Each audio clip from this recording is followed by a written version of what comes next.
C times ನ್ಯೂಸ್ಗೆ ಸ್ವಾಗತ. नहीं इधर आ जाती है नहीं पता नहीं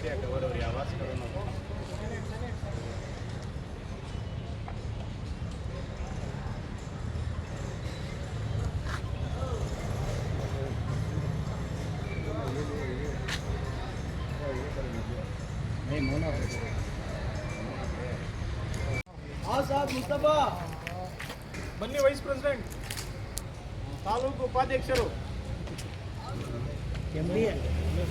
ठीक है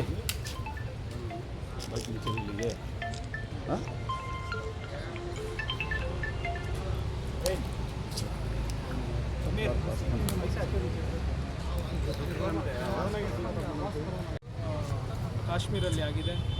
ಅದನ್ನು ಖಂಡಿಸಿ ಇವತ್ತು youth Congress Kolar district youth Congress ಕಡೆಯಿಂದ ಮೌನ ಪ್ರತಿಭಟನೆಯನ್ನು ಹಮ್ಮಿಕೊಂಡಿದ್ದೀವಿ. ನಮ್ಮ ಸ್ಟೇಟಿನ ಪ್ರೆಸಿಡೆಂಟ್ ಆದ ಮಂಜುನಾಥ್ HS ಆದೇಶ ಮೇಲೆ ನಾವಿವತ್ತು ಕೋಲಾರ ಡಿಸ್ಟಿಕ್ನ ಕೋಲಾರಿನಲ್ಲಿ ಹೆಡ್ ಕ್ವಾರ್ಟರ್ಸ್ನಲ್ಲಿ ಇವತ್ತು ಮೌನ ಪ್ರತಿಭಟನೆಯನ್ನು ಹಮ್ಮಿಕೊಂಡಿದ್ದೀವಿ. ಈ ಸಂದರ್ಭದಲ್ಲಿ ರಾಜಕೀಯ ಮಾತಾಡಬಾರ್ದು ಅಂತ ಹೇಳಿದ್ದಾರೆ. ಆದರೆ ಕೂಡ ನಾನು ಒಂದು ಮಾತನ್ನು ಹೇಳೋಕ್ಕೆ ಇಷ್ಟಪಡ್ತೀನಿ. ಪುಲ್ವಾಮಾ ಅಟ್ಯಾಕ್ ಆಯಿತು, ಅದರಲ್ಲಿ ಡಿಪ್ಲಾಯ್ಡ್ ಇದ್ದಿಲ್ಲ. ಅಲ್ಲಿ 7 ಲಕ್ಷ ಆರ್ಮಿ ಡಿಪ್ಲಾಯ್ಡ್ ಇದೆ ಕಾಶ್ಮೀರಲ್ಲಿ. ಅಲ್ಲಿ ಈ ಒಂದು ಇನ್ಸಿಡೆಂಟ್ ಆಗೋ ಪ್ಲೇಸಲ್ಲಿ ಕನಿಷ್ಠ 10 ಜನನೂ ಆರ್ಮಿಯವರು ಇದ್ದಿಲ್ಲ. ಆಮೇಲೆ ಡಿಪ್ಲಾಯ್ಡ್ ಆಗಿದೆ, ಆಮೇಲೆ ಇದಾಗಿದೆ. ಅದಕ್ಕೆ ಇದನ್ನು ಖಂಡಿಸಿ ಇವತ್ತು ಈ ಒಂದು ಮೌನ ಪ್ರತಿಭಟನೆ. ಈ ಪ್ರತಿಭಟನೆಗೆ ಸಾಥ್ ಕೊಟ್ಟಿರೋರು ನಮ್ಮ ಡಿಸ್ಟಿಕ್ಕಿನ Youth Congress district general secretary ಆದ ಗೌರವ್, ಜನರಲ್ ಸೆಕ್ರೆಟರಿ ಆದ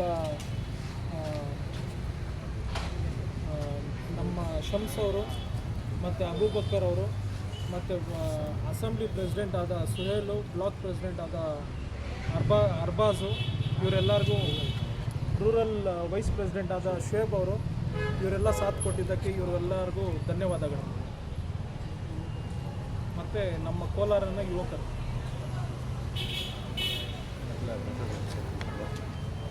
ನಮ್ಮಲ್ಲಿ ಟೆರರ್ ಅಟ್ಯಾಕ್ ಆಯಿತು. ಸುಮಾರು 28 ಜನ ಮೃತಪಟ್ಟಿದ್ದಾರೆ. ಅದರಲ್ಲಿ ಒಬ್ಬ ನಮ್ಮ ಕನ್ನಡಿಗ ಕೂಡ ಅದರಲ್ಲಿ ಮೃತಪಟ್ಟಿದ್ದಾರೆ. ನಾವು ಅಲ್ಲಿನ ಆರ್ಮಿಗೆ ಮತ್ತು BJP ಸರ್ಕಾರ, ಹೋಮ್ ಮಿನಿಸ್ಟರ್ ಅಮಿತ್ ಶಾ ಅವರಿಗೆ ಖಂಡನೆ ಮಾಡ್ತೀರಿ. ಏನಾಯಿತು ನಮ್ಮ ಆರ್ಮಿ ಸುವ್ಯವಸ್ಥೆ ಅಂತ ನಾವು ಯೂತ್ ಕಾಂಗ್ರೆಸ್ಸಿಂದ ಕೇಳೋಕ್ಕೆ ಇಷ್ಟಪಡ್ತೀರಿ. ಯಾಕೆ ಅಂದರೆ ಸುಮಾರು 7 ಲಕ್ಷ ಅಷ್ಟು ಅಲ್ಲಿ ನಮ್ಮ ಆರ್ಮಿ ಇದ್ದು ಕೂಡ ಅಲ್ಲಿ ನೆಕ್ಸಲೆಂಟು ಪಾಕಿಸ್ತಾನಿಂದ ಬಂದಿದ್ದಾರೋ ಬೇರೆ ಕಡೆಯಿಂದ ಬಂದಿದ್ದಾರೆ, ಇನ್ನೂ ಪ್ರೂವ್ ಆಗಿಲ್ಲ. ಆದ್ರೂ ಅಲ್ಲಿ ಬಂದು ಅವರು ಟೆರರ್ ಅಟ್ಯಾಕನ್ನು ಮಾಡಿದ್ದಾರೆ. ಪುಲ್ವಾಮಾ ಅಟ್ಯಾಕ್ ಆಗಿದ್ದಾಗ ಇವರು ಕಠಿಣವಾದ ಕ್ರಮವನ್ನು ತೆಗೆದುಕೊಂಡಿದ್ದರೆ ಇವತ್ತು ಈ ಪರಿಸ್ಥಿತಿ ಬರ್ತಾ ಇದ್ದಿಲ್ಲ. ಇವತ್ತು ಈ 28 ಜನ ಟೂರಿಸ್ಟ್ಗಳು ಮೃತಪಡ್ತಾ ಇದ್ದಿಲ್ಲ.